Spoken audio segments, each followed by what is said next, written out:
Everything you have been told about optimizing brain performance assumes the brain is in a fed state. More protein for neurotransmitters, more glucose for energy, more micronutrients for enzymatic function. The entire framework of brain optimization, nootropics, supplements, cognitive protocols, is built around adding things to a brain that is continuously supplied with nutrients. The science of what happens to the brain at 48 hours of uninterrupted autophagy points to something that framework cannot produce, something that does not come from adding anything, something that only happens when the supply is removed long enough for a different set of processes to run at full capacity. And the fifth change on this list is the one that researchers found most unexpected, because it happens in a specific region of the brain that almost no popular writing about fasting covers, a region directly responsible for one of the most important cognitive functions in your daily life. Subscribe now because the next video covers exactly how to reach the 48-hour autophagy state with the least disruption, and what the research says about doing it safely and repeatedly. Think of the brain as the world's busiest airport. Every minute of every day, thousands of signals are arriving and departing. Neurotransmitters, electrical impulses, hormonal signals, sensory inputs. The traffic never fully stops even during sleep.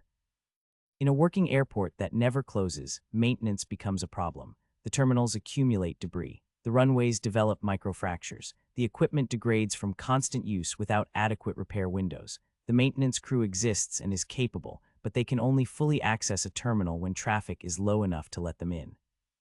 Autophagy is that maintenance crew, and in the brain specifically, the crew needs more than a short window. It needs the traffic to slow significantly enough for it to reach the deepest parts of every terminal. Research shows that 48 hours represents the point where that access becomes comprehensive, where the neuronal autophagy that begins around hour 12 reaches its full depth and breadth across every major brain region. Here are the 5 things that happen.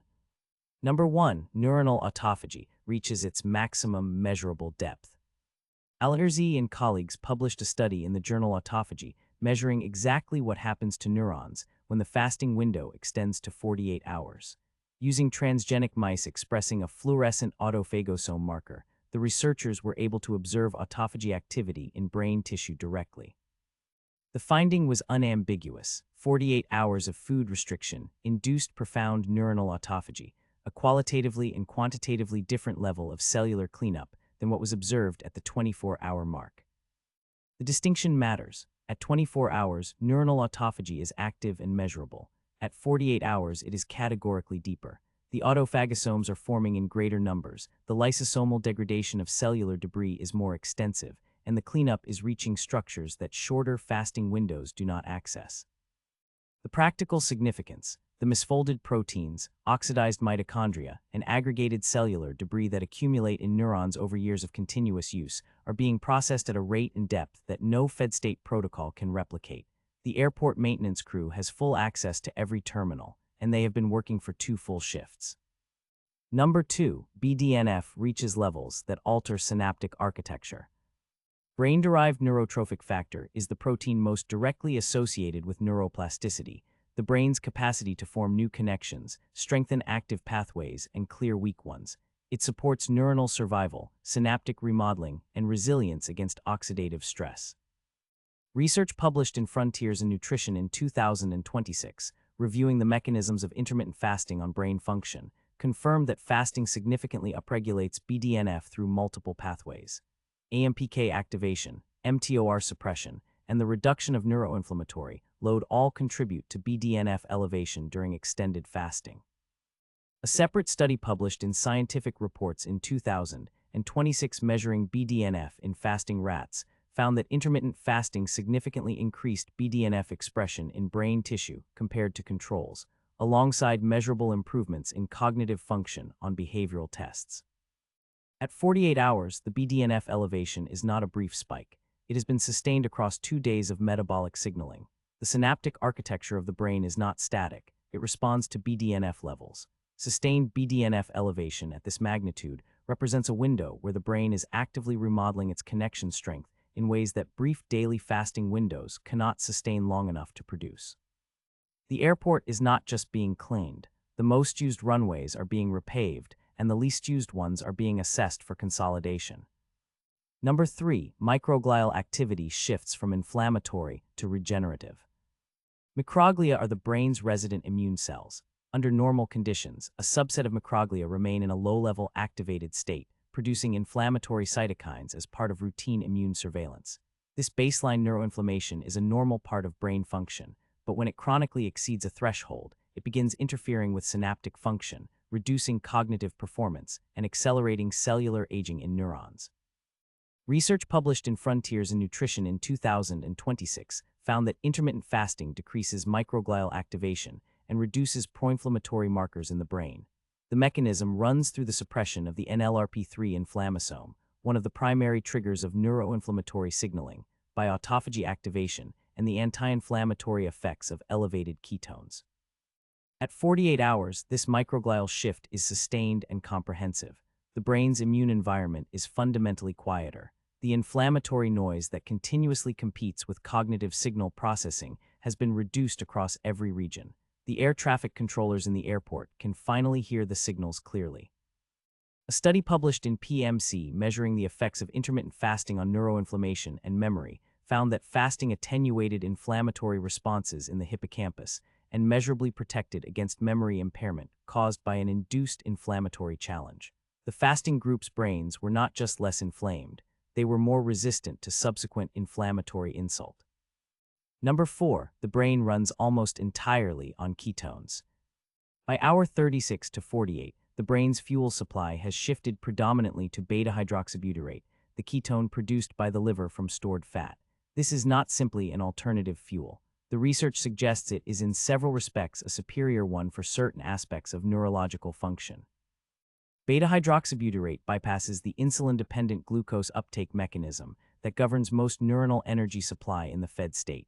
It crosses the blood-brain barrier directly and efficiently, providing a more stable and continuous energy supply than glucose, which is subject to insulin fluctuations and peripheral competition for uptake.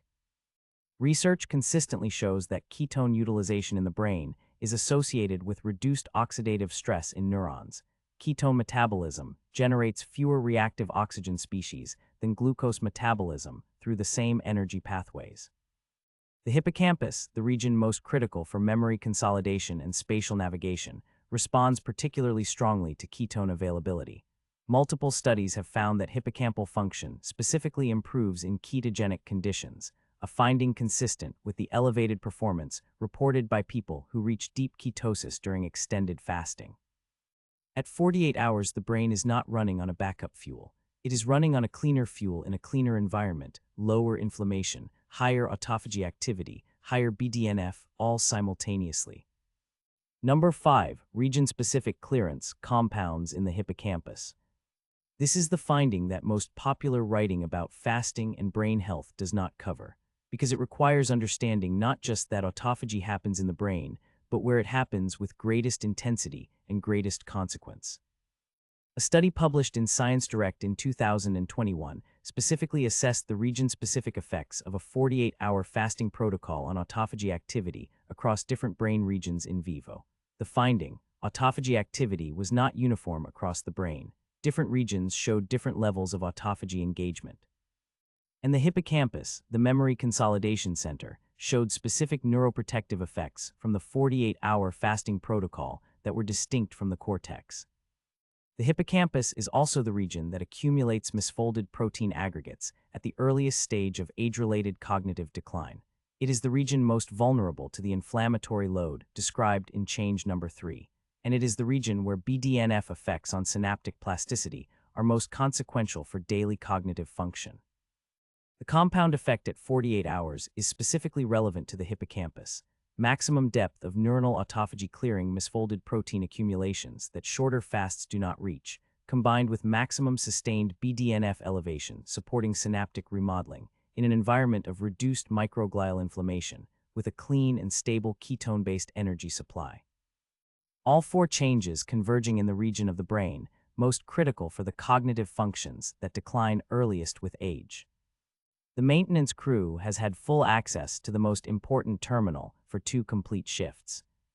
Before the protocol, 48-hour fasting is extended fasting and is not appropriate as a starting point for most people.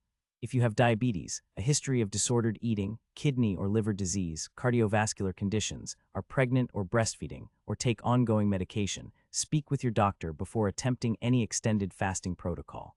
The mechanisms described here apply to general neurological biology.